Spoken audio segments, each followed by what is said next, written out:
حضرت صلی اللہ علیہ وآلہ وسلم پر وحی کا ابتدائی دور اچھے سچے پاکیزہ خوابوں سے شروع ہوا۔ آپ خواب میں جو کچھ دیکھتے وہ صبح کی روشنی کی طرح صحیح اور سچا ثابت ہوتا۔ پھر من جانب قدرت آپ تنہائی پسند ہو گئے اور آپ نے غار حرا میں خلوت نشینی اختیار فرمائی اور کئی دن اور رات وہاں مسلسل عبادت اور یاد الہی و ذکر میں مشغول رہنے لگے۔ جب تک گھر آنے کو دل نہ چاہتا توشہ ہمراہ لیے ہوئے وہاں رہتے۔ توشہ ختم ہونے پر ہی اہلیہ محترمہ حضرت خدیجہ رضی اللہ تعالی عنہا کے پاس تشریف لاتے اور کچھ توشہ ہمراہ لے کر پھر وہاں جا کر خلوت گزین ہو جاتے۔ یہی طریقہ جاری رہا یہاں تک کہ آپ پر حق منکشف ہو گیا اور آپ غار حرا ہی میں قیام پذیر تھے کہ اچانک حضرت جبرائیل علیہ السلام آپ کے پاس حاضر ہوئے اور کہنے لگے کہ اے محمد پڑھو۔ آپ فرماتے ہیں کہ میں نے کہا کہ میں پڑھنا نہیں جانتا۔ آپ صلی اللہ علیہ وسلم فرماتے ہیں کہ فرشتے نے مجھے پکڑ کر اتنے زور سے بھینچا کہ میری طاقت جواب دے گئی۔ پھر مجھے چھوڑ کر کہا پڑھو۔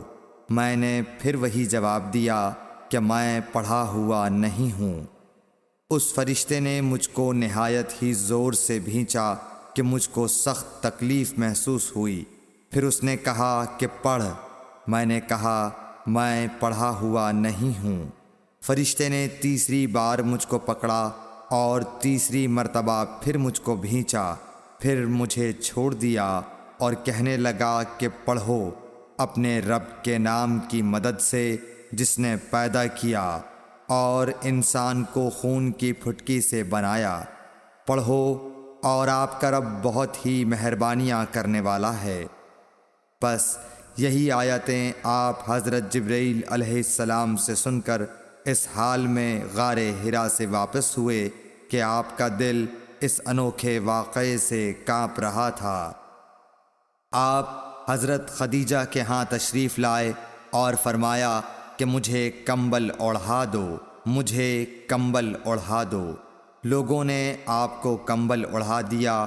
جب آپ کا ڈر جاتا رہا تو آپ نے اپنی زوجہ محترمہ حضرت خدیجہ رضی اللہ تعالی عنہا کو تفصیل کے ساتھ یہ واقعہ سنایا اور فرمانے لگے کہ مجھ کو اب اپنی جان کا خوف ہو گیا ہے۔ آپ کی اہلیہ محترمہ حضرت خدیجہ رضی اللہ تعالی عنہا نے آپ کی ڈھارس بندھائی اور کہا کہ آپ کا خیال صحیح نہیں ہے۔ اللہ کی قسم آپ کو اللہ کبھی رسوا نہیں کرے گا۔ آپ تو اخلاق فاضلہ کے مالک ہیں۔ آپ تو کنبہ پرور ہیں، بے کسوں کا بوجھ اپنے سر پر رکھتے ہیں، مفلسوں کے لیے آپ کماتے ہیں، مہمان نوازی میں آپ بے مثال ہیں اور مشکل وقت میں آپ امر حق کا ساتھ دیتے ہیں۔ ایسے اوصاف حسنہ والا انسان یوں بے وقت ذلت و خواری کی موت نہیں پا سکتا۔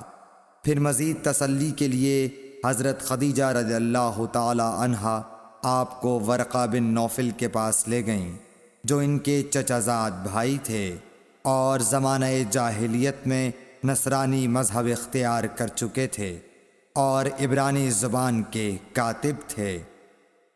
چنانچہ انجیل کو بھی حسب منشائے خداوندی عبرانی زبان میں لکھا کرتے تھے۔ انجیل سریانی زبان میں نازل ہوئی تھی، پھر اس کا ترجمہ عبرانی زبان میں ہوا۔ ورقہ اسی کو لکھتے تھے۔ وہ بہت بوڑھے ہو گئے تھے، یہاں تک کہ ان کی بینائی بھی رخصت ہو چکی تھی۔